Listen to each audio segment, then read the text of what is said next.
어, 나는 어디로 와서 어디로 가는 존재인가? 나는 무엇 때문에 무엇을 위해 살아야 하는가? 인생을 살다가 모든 인간이 한 번쯤 이런 생각을 하게 됩니다. 오래전 옛날에 인도에 한 왕자가 있습니다. 시타르타라는 이름의 왕자인데 이 왕자는 인간의 생, 노, 병, 사, 인간은 어디서 왔으며 왜 병이 오고 왜 죽는지 이런 부분을 끊임없이 고민하다가 보리수 나무 밑에서 고민하다가 몇 년 동안 결국 답을 찾지 못했습니다. 그 사람은 마지막으로 한 말이 참 양심적이에요. 난 도저히 모르겠다. 이렇게 말을 했어요. 그 사람이 석가모니입니다. 그 사람은 석가모니는 자신은 도저히 모르겠다. 이 문제에 대해서 이렇게 말했는데 많은 사람들이 석가모니 보고 부처다 이러면서 그를 추앙하고 떠받들고 있습니다. 이 사람은 자기 마음대로 되는 인생이 아무도 없습니다. 복음을 깨닫지 못하면 근본적으로 인간은 방황하는 상태를 벗어날 수가 없습니다. 우리가 하나님을 만나게 될 때 우리 인생의 최고의 날이 됩니다. 혹시 지금 어려움을 당하고 있다고 해도 나중에 하나님의 큰 축복의 계획이 있었다는 것을 알게 될 것입니다. 하나님은 분명 자기의 계획을 이루어 가심으로 하나님의 계획을 깨닫는 날로부터 모든 응답에 오기 시작할 것입니다. 원죄의 문제 그리고 해결책, 인간의 근본 문제입니다. 원죄라는 말은 내가 지은 죄가 아닌데 내게 와 있는 죄를 말합니다. 모든 사람이 죄인입니다. 죄를 가지고 태어나게 됩니다.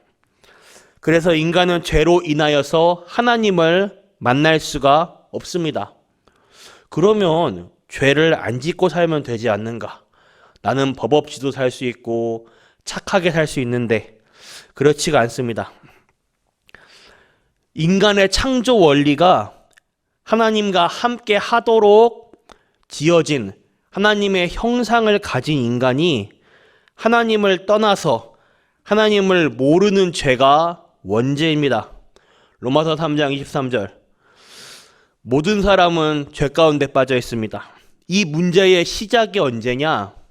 그 어떤 종교로도 그 어떤 책으로도 나와 있지가 않습니다. 근데 오직 성경에서만 인간의 문제를 밝히고 있습니다.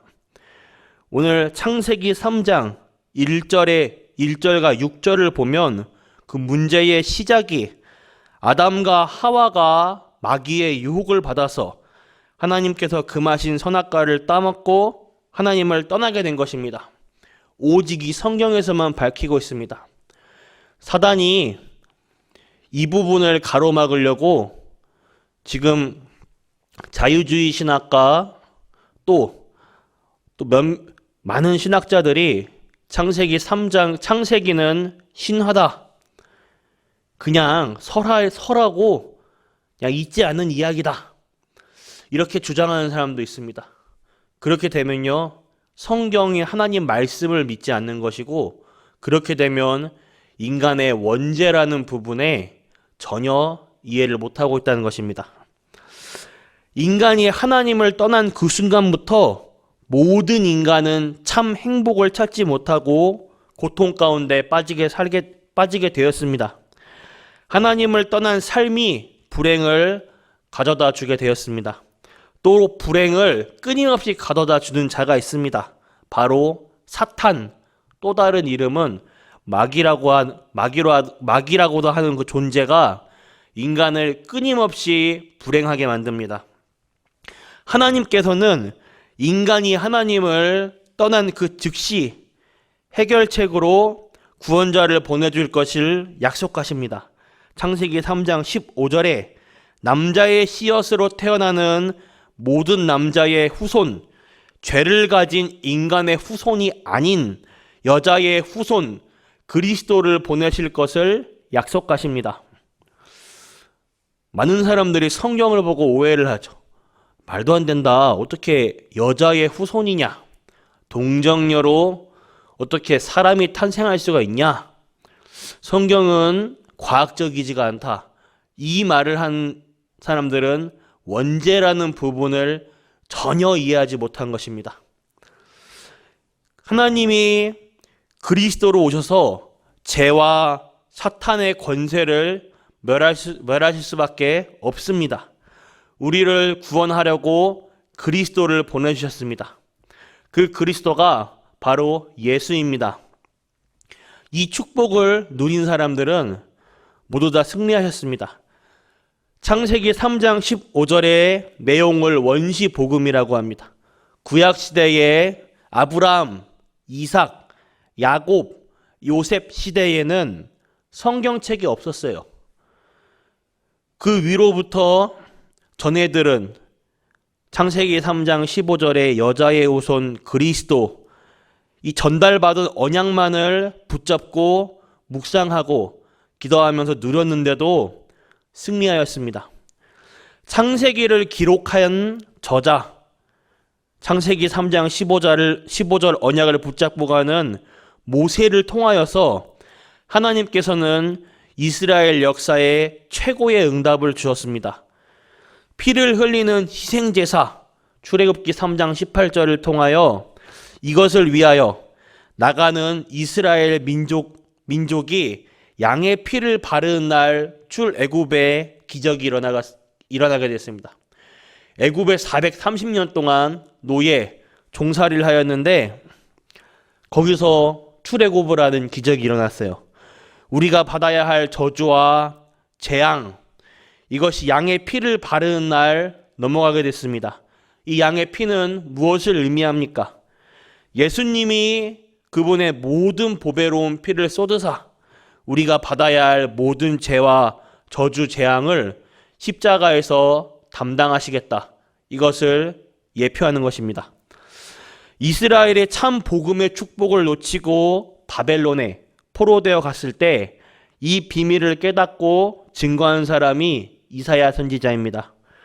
구약의 복음서라고 말할 만큼 최고의 복음의 내용을 증거하였습니다. 이사야서 7장 14절. 보라, 처녀가 잉태하여 아들을 낳을 것이니 그 이름을 임마누엘이라 하라. 임마누엘의 뜻이 하나님께서 우리와 함께 하신다, 이 뜻입니다. 하나님께서 그리스도로 오신 이후 하나님을 떠나 우리의 노력, 공로, 선행으로는 도저히 하나님을 만날 수 없는데 그런 하나님을 떠난 우리와 함께 하시기 위해서 오신 것입니다.